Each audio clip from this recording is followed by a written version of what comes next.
think it's my pleasure then to have the opportunity to introduce Dr. Martine Guhn, who is not only one of Canada's renowned child development scholars, but he's also just one of the most lovely human beings I've ever had the chance to work with. On a day in which we honor the legacy of Clyde Hertzman, I recall back to early days after his unexpected passing and the despair that was going around our office. And I recall having a conversation with our leadership team at the time saying, we need to make sure we create space to have a position to keep Martine around, because someday he is going to lead and direct the Human Early Learning Partnership and continue to honor Clyde's legacy. I must confess, I didn't expect he would be doing it so soon as an interim director, but he is now also the interim director of HELP. And this reflects the really incredible work that he has done to build our understanding of child development provincially. And he has led so much of the pan-Canadian EDI work in concert with Magdalena. And the research I showed you today is really in his debt. So without further ado, let me welcome you to Dr. Martine Guhn. Take it over, Martine. Thank you very much, Paul. Thank you very much to the entire the group that has spoken this morning, all the introductions, the welcomings, the moderation, sharing the video of Clyde, and of course everybody who has joined online. What a difficult year it has been. And we're doing difficult work. We looked at inequality, inequities, and so I appreciate all the more that you've all come to join us, many of you yet again, and some maybe for the first time. So I really appreciate that you came, and I'm hoping next time in person, either another event like this or through a roadshow where we'll come to your community and have a chance to talk in person. Yeah, I'll take the next 20 minutes to talk about the following topic: what we know from new insights from HELP's monitoring system. And the subtitle is basically the key recommendations as I see them, as I interpret them. The evidence suggests we can and should eliminate poverty and facilitate positive experiences for families with young children, for all folks in society, but maybe with a focus on young children. And I'll start with two observations on poverty. One is more empirical, and it really hit me when I first read this article by David Berliner about educational reform. And he said, if we talk about reform in the school system or in society in general, we have to talk about the 800-pound gorilla, which is poverty. That's how he used the metaphor. There is no way we can go to any place that we're all going to be happy with if we don't reduce or eliminate poverty. And I think that's exactly what we're seeing with regard to child development in general, not just with regard to academic achievement. So there's empirical evidence around the connection between poverty and child development, but there is also a value statement. When we think equity, it's not something that scientists can necessarily tell us, but we have to think about our values. And here's a very interesting, thought-provocative quote by Brian Stevenson.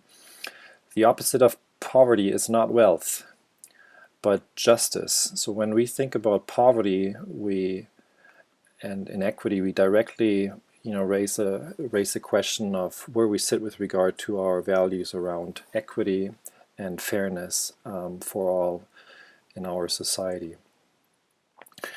The overarching theme for our talk is what is and what could be for BC families, BC's children and families.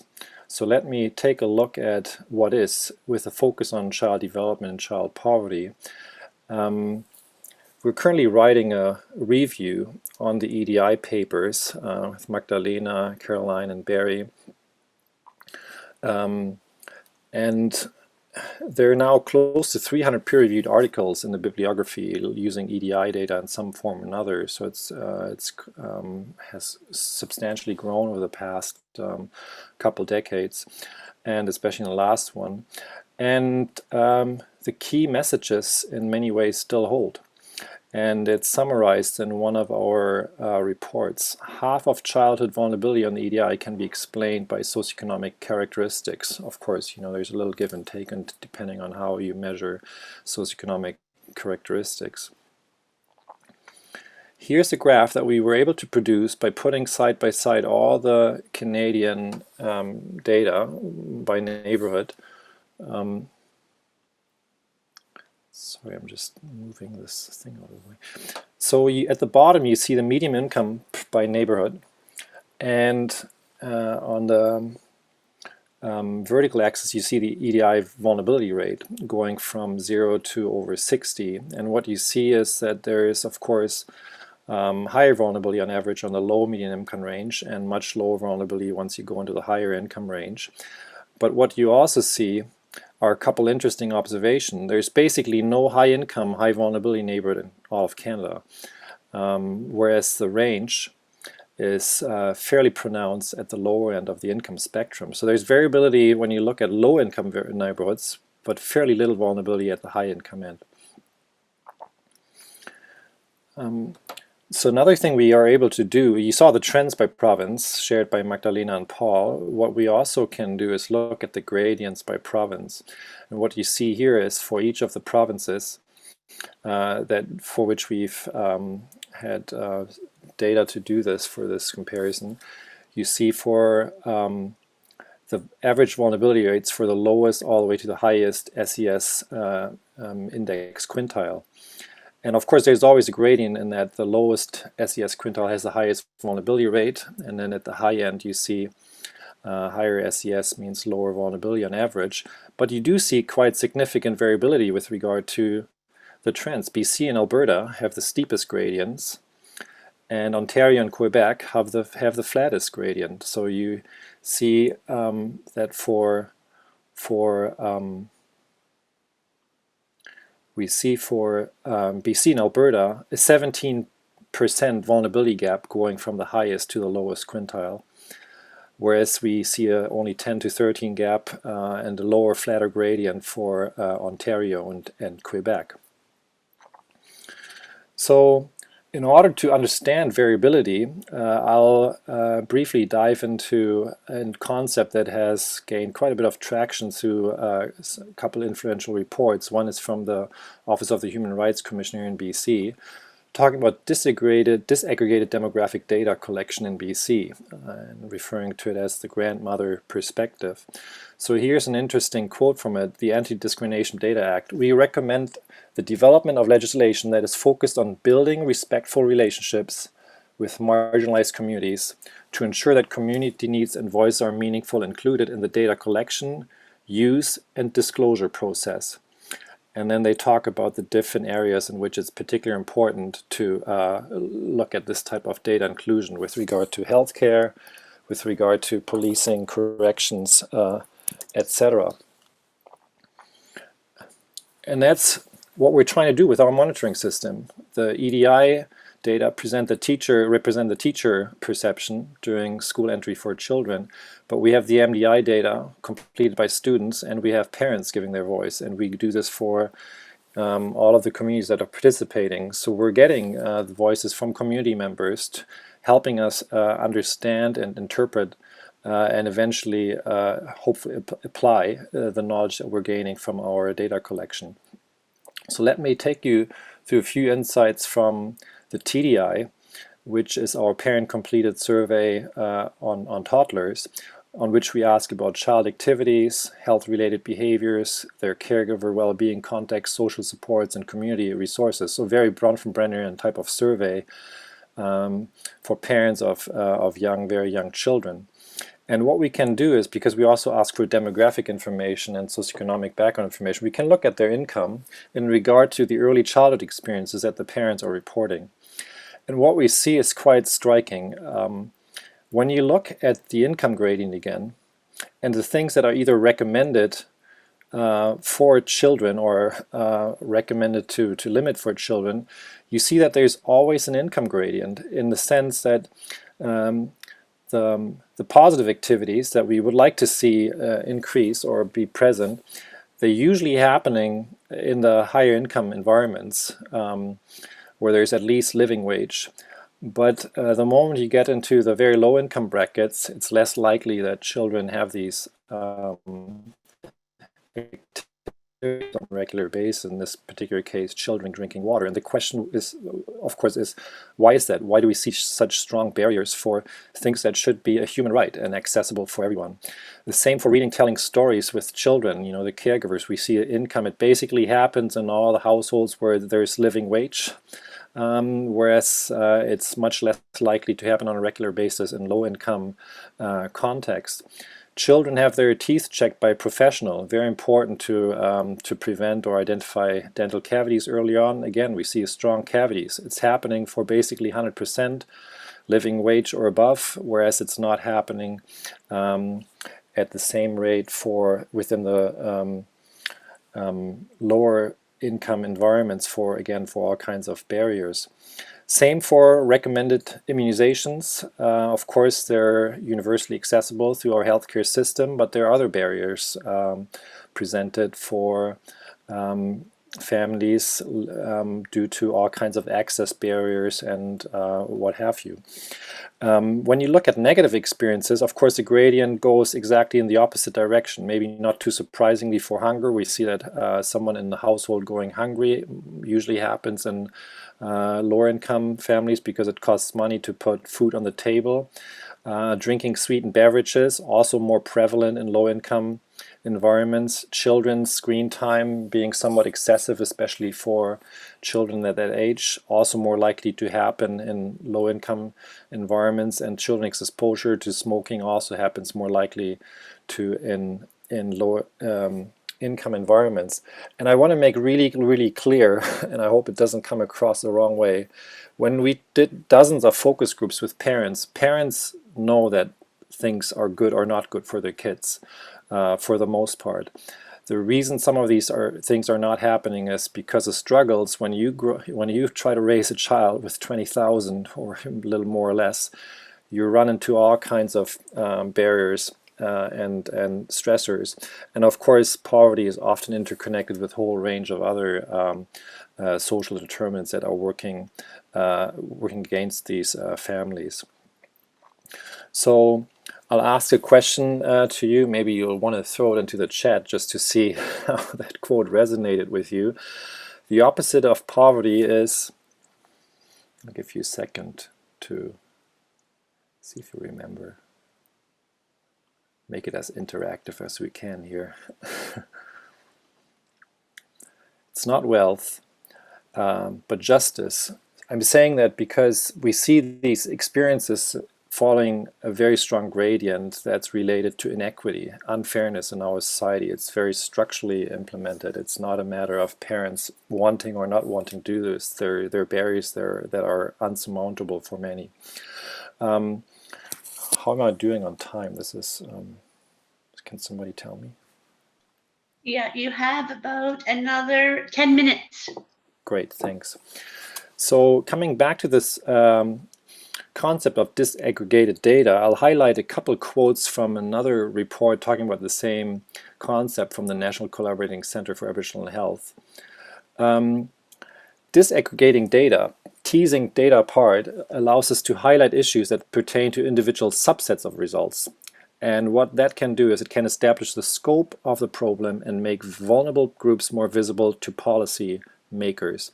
And that's of course exactly what we do with our mapping and our research, and a report that continues to be extremely valuable for this type of work is of course the Child Poverty Report Card that we have every year published here in BC, always a bit with a lag time.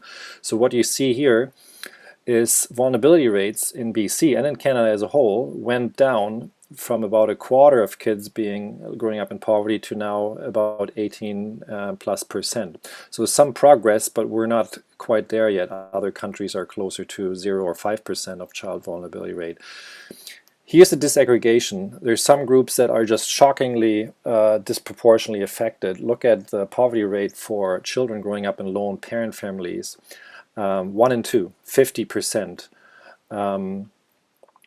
You look at data from the 45 BC First Nations reserves, and there are other ways of breaking this down. You know, in 2016 it was at 44%. minute progress, in 2018, but at the end of the day, shockingly high numbers of poverty in a place where there's certainly enough money to completely avoid this from happening. And Paul mentioned the history of marginalization and colonization, having its effect, of course, to the present day. So what could be? One thing that certainly makes me, and I think others too, very hopeful, we have now, for the first time, a poverty reduction strategy here in BC, as delineated in Together BC document. And there's a whole range of foci, including on housing, families, children, youth, education, employment, income support, social supports, basically all the things that Paul and Magdalena already mentioned. All the evidence says if you move the needle on these things, chances are you're going to move the needle in regard to child development outcomes and wellness in the long term. So clearly evidence-based and clearly addressing the inequities that we have been seeing in our province for the last generations. And this is where my kind of acknowledgement of Clyde comes in even more strongly than it did in the past. It's is his entire stump speech, all the ideas he has shared from the beginning. They continue to stand. If anything, they're consolidated by the work that we're doing. And of course, his vision was all children thriving in healthy societies, which continues to be our kind of guidepost. And one of the key concepts he talked about was this idea of proportionate universality. By doing basically everything that's listed in Together BC report, Poverty Reduction Strategy, is we can remove barriers to access. And we have to do that more so for those families where the risk and barriers are greater, and that's associated to SES. But we have to do it across the entire continuum of SES, the entire spectrum of SES in our society, in order to move the gradient down, to lower and flatten it. So what could be if we didn't have poverty, especially child poverty, and if we did have equal access to resources, would we have all children thriving? And then the related question, is this utopian? Who pays for this? If you look at the Canada Revenue Agency investigations on just dodged taxes, there's plenty of money to go around in our society. It just sits in the wrong pockets. If you look at, especially during the COVID crisis, this is a sickening statistic. Billionaires' wealth rises to 10.2 trillion amid COVID crisis. So it's very inequitably distributed, the resources in society. There's plenty of resource to go around to address poverty, and of course that's a promising piece with regard to the Together BC strategy. That's exactly what that plan is trying to do, and Paul, you said it, we need to give cover for these strategies so that we can move on them. So let me finish by looking at what could happen to the gradients that we're currently seeing. Here in BC we see a very strong gradient, same way as we do in Alberta. We know that other provinces are more successful already, lowering and flattening the gradient. And we can probably get there with this idea of proportionate universality, the way it's delineated in Together BC poverty reduction strategy. And not only that, we could also move the entire distribution to the right. So we could go from what is, this is a steep gradient going all the way to a large population that is struggling with poverty, to a line that's way flatter and lower and is not affected by poverty, by moving the entire distribution to the living wage range at least. I'll end with this quote because at the end of the day, science can only take us so much. The opposite of poverty is justice, so it's also a value reflection of what we take on as a society. And I'd like to, before we go into the questions, I'd like to acknowledge our wonderful help team. This was my favorite slide to prepare for the day. It can be very aggregating work, thinking of the inequities, but thinking of the help team has been very special. So thanks to everyone at help for doing the work that we're doing, and also for making the work kind of meaningful and very special. Thank you. Are there any questions? Questions, Sally? Thank you, Martine, and thank you for that acknowledgement to the help staff and faculty. I know we're a duck over there. That was my timer. Yes. Perfect. We so appreciate your leadership, and thank you for sharing that with us today. We have a few questions. We have a few comments. I'll start with a question from Samantha. Asking, when measuring household income, is there an increase or decrease in vulnerability based on household size or composition? Yeah, we have not been able to find the time yet to fully analyze it, and so it's certainly on our list. It's certainly the hypothesis that, of course, if I get the question correctly, if you have larger family size, obviously a certain amount of income only takes you so far with larger families. So eventually we'll be able to control that. The data I shared, where we do have individual family level income data, it's still fairly recent. It's from the TDI. We also have some of the similar data from the Czech. But we're still turning all the stones to do a fulsome analysis along the lines you're suggesting, where we take family size and other factors into consideration. So in other words, the data you saw is somewhat preliminary in that regard and not as sophisticated as you're implying. But we'll get there very shortly. We're hoping within this calendar year, in fact. But what you're saying is certainly the hypothesis. I hope that addressed your question. Thank you. Thanks, Martine. And we do have Magdalena and Paul answering some of the comments and questions that are coming in right now. Okay. We've got time probably for one or two more. Okay. I've got one from the representative for Children and Youth of BC, the monitoring team. And I know this is something you have thought a lot about. Martine, what are your thoughts on universal basic income as a potential tool for addressing poverty, especially in light of the new report? Yeah, thank you. The evidence, not that there are too many examples from across the globe and from across history, but the evidence suggests that it has benefits and very few disadvantages. There was some income study in Saskatchewan a generation ago. There is basically something similar to basic income in Alaska through the oil money that gets channeled back into its citizens, and there have been a few other basic income studies, and at the end of the day, they seem to have benefits and hardly any, if any, negatives. Of course, it's hard to gain political capital, and it's also hard to say with certainty how it would translate into the current context here in BC if you implement it for all. Of course, unfortunately, they stopped the one in Ontario with the Ford government.